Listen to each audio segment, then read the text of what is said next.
Okay, so take two.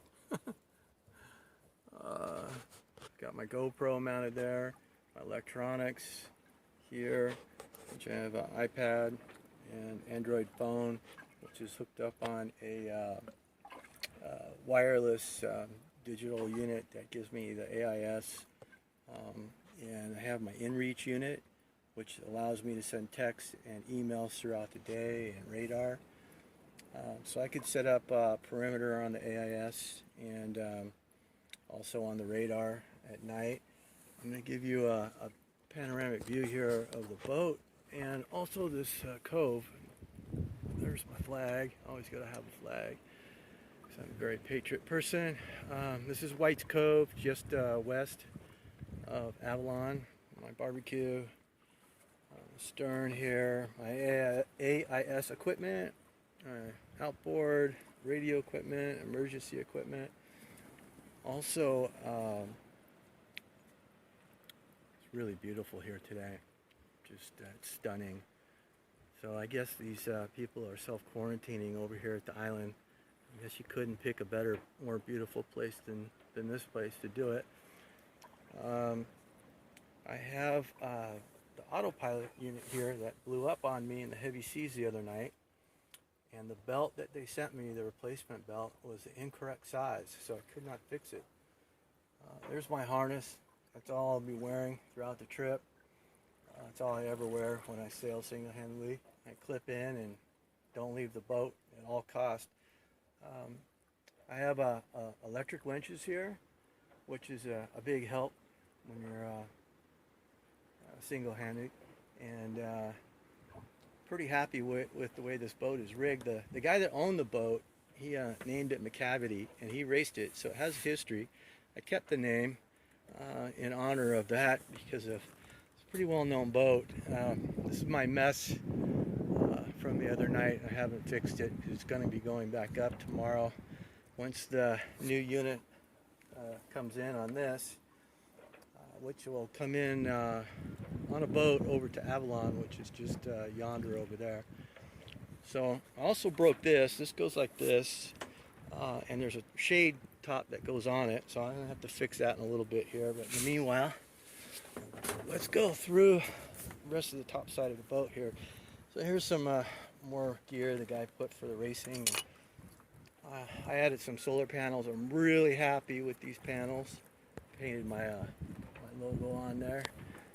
These panels are flexible, but I purchased the most expensive ones, and boy am I happy with those. The only thing I regret is that I did not buy two extras in case one of those takes a crap. So very, very happy with that, and what it really took was getting a really good controller, which I'll show you here in a minute. So here's my my wheels now. I sold my my Beamer, and I've had this bike for like 15 years. Love it. Just got this raft here, 10-footer, or dinghy actually, not a raft, but everybody told me to pump it up, put it on the deck. I really didn't want to deal with it, but I tend to listen to people sometimes. And I have diesel fuel, some water right there. Going forward, I have this racing sail, which is not conducive, but I didn't have time to get the sail that I wanted to. I have a couple of racing sails actually. This is a 100 or a 125, and then I have a 150 also, which is a really large sail. I have a bowsprit up there for the asymmetricals. I have a couple of asymmetrical sails down below that I've never flown, but I may try it on this trip. I have some gas over here. Looks like this one came loose. I'm going to have to retie all of this stuff. I meant to put two straps on everything and haven't got around to doing it like these two here. The waters are double strapped, but I need to also give a better tying job in that. So now, going back aft, I don't know what happened to that air duct. That disappeared on that trip. I got into some really bad seas on my first night out, but I was so anxious to get out of the big city. I've been chomping at the bit, and everything keeps delaying me. From one delay to the next, to the next, to the next. But now I have all the time in the world. So there is no hurry for anything. So down below, it's still quite a mess. You should have seen it the other night. Everything was on the middle of the floor. I have a stove, which works. Oh, and that controller, this thing rocks. I got to tell you, I'm so happy with that. It's also Bluetooth, so I can monitor and make changes on my phone. And I have a EPIRB, just installed that the other day. Radio, my panel, my nav desk, which is nice. I like sitting here and working on whatever I'm working on.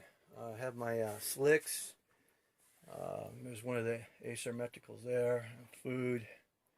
Oh, hunting gear up here. A couple of gas, a gun, fishing poles. Got to do that.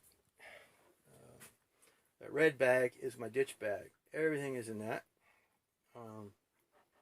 It's a camera box.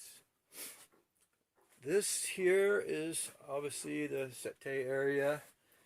And this is where I'll be sleeping. This will get pinned up to here and hold me into this bunk here. So I'm going to be tying that up later today or tomorrow. Oh, my buddy just gave me this too, a dry suit. Got to put that in there. Shout out to Mr. T, Tony Gray.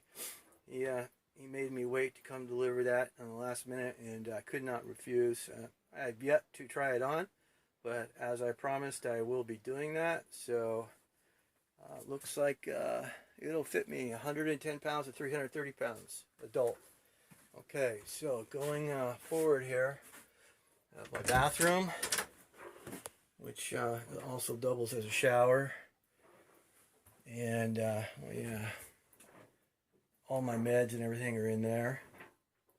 Everything works. Pretty can't open the hatch because the dinghy's covering that right now, but at least the window opens. That there is med kit, one of many. I canoodled a Tempur-Pedic mattress in here. You can't really see it all that well. Turn the light on. See if no, the lights are off. So this is where I sleep normally, but when I'm underway, I don't think it's going to be too pleasurable. Oh yeah, the infamous toilet paper debacle. So I have some toilet paper, and my clothes are in here and in here. Food hanging here. All of my compartments are full of food. The engine, oh, this goes back about 10 feet, and I have tons of crap put in there, mostly sails. A few other things, life jackets. I don't know why I keep all these life jackets. I really want to get rid of them, but it's in case I bring somebody on the boat. So, it's an offshore life jacket there. It's probably the only one I would ever use, even though when I do use a life jacket, when I go out in the dinghy or something, this is the one I use. I like this one. I've had it for years. I load it up with the hand radio and knives and whatever gear I may need, and my cell phone cameras. The motor is working like a champ. Finally, no shoes. So I've got plastic bottles down there. That's where all my trash will go. I'll stuff those things full as I cross the ocean, which is important because I don't want to throw trash in the ocean. I disconnected the shore power charger simply due to the fact that it's really noisy and it didn't work very well. But I have a 100 amp alternator that I put in there, a Balmar, and the engine is semi-rebuilt there by me. I'm not going to really call it rebuilt, but it's running like a champ, so I'm pretty happy with that. As you can see, it's fairly clean. That's the controller for the 100 amp alternator. And man, that thing kicks some butt. Let me tell you, it was worth it. And the alternator that I had, the 37 amp, works fine. So I kept it, obviously, in case that one goes out or if there's a problem. So I think that about covers everything for now. I want to make this as short as possible because I'm trying to upload this video over here at the island and get one more video out before I go. So my best friend John Mazur, he spent his whole day today going down to Marina del Rey and picking up a new one of these for several $100s, and they had it in stock, and they actually said they did not have it in stock, but he made them go look because he's a doer, John is, and that's probably why we're friends, because we accomplish things that most people just gripe about. But they had it. They had it, and he picked it up and he brought it down to the shipping company, which is going to ship it over tomorrow. And boy, that guy's a lifesaver, because I could not do this trip without the autopilot. The autopilot's been working fine for 6 months. I never serviced it. I actually didn't want to touch it because I figured if I did, it would probably blow up. I was going to buy an extra one, and I didn't get around to it because all the stores closed. Everything closed. I couldn't get sales. I couldn't get that. Nothing was shipping.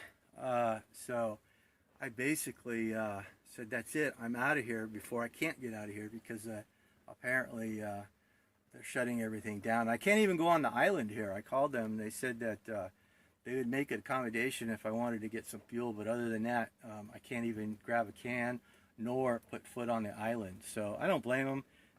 They're going by the rules, and this is a pretty big tourist area, but right now it's shut down. So I have it all to myself, which is pretty cool. You know, I didn't think I'd be here, but I am, and I have no complaints. I got to tell you, it's beautiful over here.